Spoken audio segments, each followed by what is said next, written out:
اور حضرت عبداللہ بن سلام کا ذہن و فکر دو، وہ کہتے ہیں کہ ارے مدینہ والو ہوشیار ہو جاؤ، اے سرب والو خدا سے ڈرو، خدا کی قسم یہی نبی آخر الزمان ہے، ان کے چہرے کی صداقت و حسن کو دیکھ لو، یہ جھوٹے نہیں ہیں، یہی نبی آخر الزمان ہے، ان کے آنے سے دنیا روشن ہو گئی ہے، اے مدینہ والو ان کے آنے سے مدینہ روشن ہو گیا ہے۔ اسی لیے تو حفیظ جالندھری نے پکار کر کے کہہ دیا، یہ جہاں بے نور تھا تاریک تھا اور سخت کالا تھا، اور کوئی پردے سے کیا نکلا کہ گھر گھر میں اجالا تھا۔ اللہ اللہ، آقا کریم صلی اللہ تعالی علیہ وسلم کی روشنی ملاحظہ کرو۔ حضرت عبداللہ بن سلام سرکار کی بارگاہ میں حاضر ہو کر عرض کرتے ہیں، یا رسول اللہ، میں نے آپ کے اندر ساری نبوت کی نشانیوں کو دیکھ لیا، پہچان لیا، آپ مجھے کلمہ پڑھائیں سرکار۔ انہوں نے کوئی معجزہ نہیں طلب کیا، چہرے رسول دیکھ کر کے کلمہ پڑھ لیا۔ حضرت عبداللہ بن سلام کلمہ پڑھ کر کے اسلام میں داخلہ لے لیتے ہیں۔ جب اسلام میں داخلہ لے کر کے اپنی قوم میں گئے تو اپنے اسلام کو پوشیدہ رکھا۔ حضرت عبداللہ بن سلام نے بتایا نہیں۔ ایک روز سرکار کی بارگاہ میں حاضر ہو کر کے عرض کرتے ہیں کہ یا رسول اللہ، ایک بات بتاؤں، یہودیوں کی مکاری ذرا ملاحظہ فرما لیجئے۔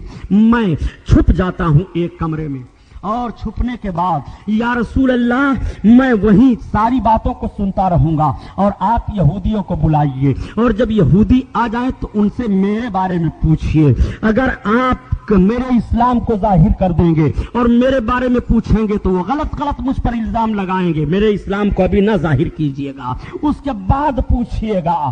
چنانچہ اللہ کے رسول نے حضرت عبداللہ بن سلام کو کمرے میں بند کر دیا اور یہودیوں کو بلایا۔ یہودی جب آ گئے تو یہودیوں سے آپ نے پوچھا، بتاؤ عبداللہ بن سلام کے تعلق سے تمہارا کیا خیال ہے؟ تو لوگوں نے کہا وہ ہماری جماعت کا بہت بڑا عالم ہے، اس کے باپ بہت بڑے عالم تھے، وہ ہمارے رہنما ہیں، بڑی تعریفیں لوگوں نے کی۔ تو آپ فرماتے ہیں کہ اگر عبداللہ بن سلام مجھ پر اسلام لے آئیں، مسلمان ہو جائیں تو یہودیوں نے کہا ایسا نہیں ہو سکتا، عبداللہ بن سلام کبھی بھی آپ کا کلمہ نہیں پڑھ سکتے ہیں، آپ کو رسول مانیں گے ہی نہیں۔ آقا کریم نے ارشاد فرمایا اگر مان لیں تو کہا یہ نہیں ہو سکتا ہے۔ تب تک میرے آقا نے فرمایا عبداللہ بن سلام نکلو تم حجرہ سے، جیسے وہ باہر نکلتے ہیں کہتے ہیں اشہد ان لا الہ الا اللہ واشہد ان محمد عبدہ ورسولہ، میں گواہی دیتا ہوں اللہ کے سوا کوئی معبود نہیں، محمد اللہ کے رسول ہیں۔ آقا نے فرمایا اب دیکھو عبداللہ بن سلام کو۔ تب تک یہودی بھاگے یہ کہتے ہوئے کہ یہ تو بڑا شریر ہے، یہ تو بڑا بدماش ہے، یہ تو بڑا ایسا ہے ویسا ہے۔ تو حضرت عبداللہ بن سلام عرض کرتے ہیں یا رسول اللہ، دیکھا آپ نے ان لوگوں کی شرارت کو، یہ کس طرح سے پہلے میرے بارے میں کہتے تھے، اب کیا کہہ رہے ہیں؟ وہ ایسے پہچانتے تھے سرکار کو جیسے اپنے بال بچوں کو پہچان رہے ہوں، لیکن اس کے باوجود تعصب میں وہ اسلام نہیں قبول کرتے تھے۔ ہاں یہ اور بات ہے کہ بڑے بڑے سربراہ یہودیوں نے کلمہ پڑھا تھا اور وہ داخل اسلام ہو گئے تھے، جسے حضرت عبداللہ بن سلام ہیں، حضرت نعمان ہیں اور حضرت مخریق ہیں۔ حضرت مخریق رضی اللہ تعالیٰ عنہ تو ایسے ہیں کہ وہ کمر بستہ ہو گئے تھے کہ میں کبھی بھی محمد کا کلمہ نہیں پڑھوں گا، لیکن ایک روز ان کے دل میں بات آتی ہے کہ یار محمد الرسول اللہ سچے رسول ہیں، یہ کب تک بھول کرتے رہو گے، کب تک دھوکے میں رہو گے، گمراہی میں رہو گے۔ حضرت مخریق رضی اللہ تعالیٰ عنہ بارگاہ رسالت میں حاضر ہوئے اور حاضر ہو کر کے کلمہ پڑھ کر کے اسلام میں داخل ہو گئے۔ اس وقت احد کی لڑائی کا معاملہ تھا اور اس میدان میں شریک ہوئے، اور میدان احد میں اسلامی فوجوں کی طرف سے وہ بہت زبردست جنگ کرتے ہیں، شہید ہو جاتے ہیں۔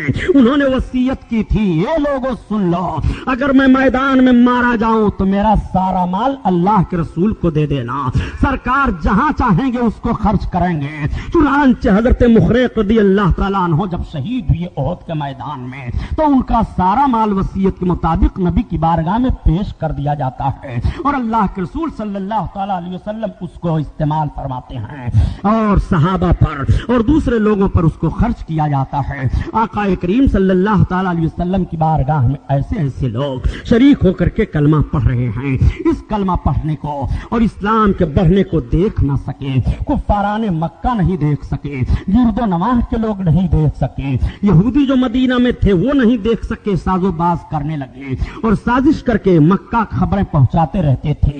مکہ کے کفاروں نے اجتماعی شکل اختیار کر کے 1000 کی فوج لے کر کے بدر میں اترے، جس کو میں نے کل بیان کیا تھا، اور میدان بدر میں بڑی بھیانک لڑائی ہوتی ہے۔ لڑائی ہونے پر اسلامی فوج کامیاب ہو جاتی ہے، مسلمانوں کو فتح و کامرانی ملتی ہے، ان لوگوں کے لاشوں کو اٹھا کر کے گڑھے میں ڈالا جاتا ہے، شہیدوں کو دفن کیا جاتا ہے۔ 14 صحابہ شہید ہوئے تھے 313 میں، اور 70 کافر مارے گئے تھے، اور 70 ہی گرفتار کیے گئے تھے، بقیہ اور بھاگ لیے تھے۔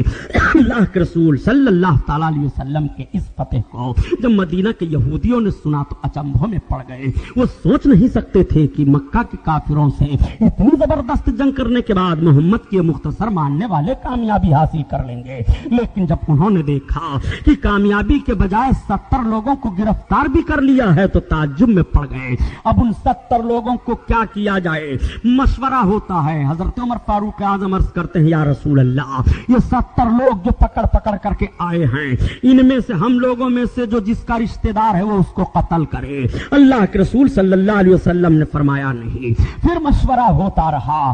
اللہ کے حبیب صلی اللہ تعالی علیہ وسلم نے فرمایا ایسا کیا جائے، انہیں پھر ٹائم دے دیا جائے، ان کے رشتہ دار وغیرہ جتنے ہیں وہ فدیہ دے کر کے چھڑانا چاہیں تو چھڑا لے جائیں، ہم فدیہ پر انہیں چھوڑ دیں گے۔ چنانچہ اسی میدان بدر میں سرکار کی ایک بیٹی حضرت زینب رضی اللہ تعالی عنہا تھی، ان کا نکاح عمرو بن عاص سے ہوا تھا۔ وہ اسلام نہیں لائے تھے، اس وقت کافروں کی طرف سے لڑنے آئے تھے، وہ بھی گرفتار کر لیے جاتے ہیں۔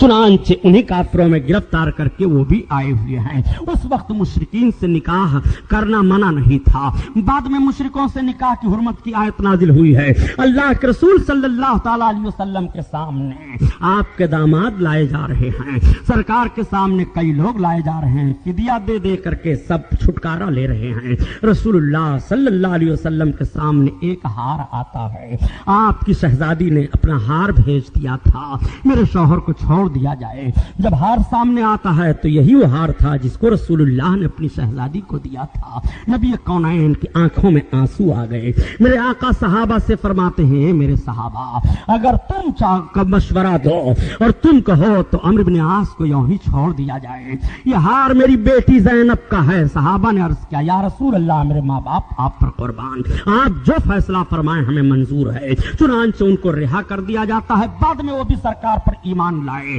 اور آ گئے سرکار کے قدموں میں۔ اللہ کے حبیب صلی اللہ علیہ وسلم نے دیکھا کہ کچھ لوگ ایسے بھی قیدی ہیں جن کے کوئی رشتہ دار فدیہ دینے کے لیے تیار نہیں ہیں، ان کو چھڑانے کے لیے تیار نہیں ہیں۔ اللہ کے رسول نے ان سے ارشاد فرمایا، تم پڑھے لکھے ہو؟ لوگوں نے عرض کیا، ہاں یا رسول اللہ، ہم پڑھے ہیں کچھ۔ سرکار ارشاد فرماتے ہیں، تو جو ان قیدیوں میں پڑھا لکھا ہے وہ ہمارے صحابہ کو اور ان کے بچوں کو پڑھا لکھا دے، یہی ان کا فدیہ ہو جائے گا۔ اللہ اکبر! تعلیم پر سرکار نے کتنا زور فرمایا، ذرا غور فرمائیے۔ نبی کونین تعلیم حاصل کرنے کو ان قیدیوں کا فدیہ قرار دے رہے ہیں۔ سیرت رسول مطالعہ کرو تو تمہیں پتا چلے گا علم کسے کہتے ہیں اور علم کی ترقیاں کیسے ہوتی ہیں اور علم سے وقار کیسے بڑھتا ہے۔ آج مسلمانوں پر الزام لگایا جاتا ہے مسلمان پڑھتا لکھتا نہیں ہے، مسلمان علم نہیں حاصل کرتا ہے۔ میں پوچھتا ہوں مسٹر آپ سے، مسلمان بہت پڑھتے ہیں، مسلمان بہت علم حاصل کرتے ہیں، مسلمانوں سے زیادہ تم نہیں علم والے ہو، نہ مسلمانوں سے زیادہ تمہیں سائنسی معلومات ہے، نہ مسلمانوں سے زیادہ تم نے مادیت میں ترقی حاصل کی ہے۔ مسلمانوں نے مادیت سے جو ترقیاں حاصل کر کے جن چیزوں کو ایجاد کر دیا ہے انہی چیزوں کی تم نقل اتار رہے ہو۔ جہاز مسلمان نے بنایا ہے، کشتی مسلمان نے بنایا ہے، گھڑی مسلمان نے بنایا ہے، دیواروں کی ترتیب مسلمان نے دیا ہے، شاہراہ راہوں کا نقشہ مسلمانوں نے تعین کیا ہے. مسلمان انجینئرنگ میں بھی نہیں کم ہے, مسلمان علم میں بھی کم نہیں ہے. البتہ تم تعصب نظری سے مسلمان کو نہ تو اپنا ریزرویشن دے رہے ہو, نہ تو موجودہ حکومت میں مسلمانوں کو حکومت میں جگہیں دی جا رہی ہیں, نہ تو ان کو ملازمتیں دی جا رہی ہیں. جب نہ انہیں ملازمت ملتی ہے, نہ ان سے کام لیا جاتا ہے, نہ ان کے علم کی آزمائش کی جاتی ہے, تب مسلمان کے علم کو کیسے سمجھو گے؟ تمہارا حال تو یہ ہو گیا ہے کہ اگر کوئی مسلمان کا بچہ زیادہ پڑھنے والا ہے اور اچھا نمبر لاتا ہے, رول نمبر کا پتہ چل جائے تو اس کے نمبر کو کاٹ دیا کرتے ہو, اس کے نمبر کو کاٹ کر کے اسے فیل کر دیا کرتے ہو.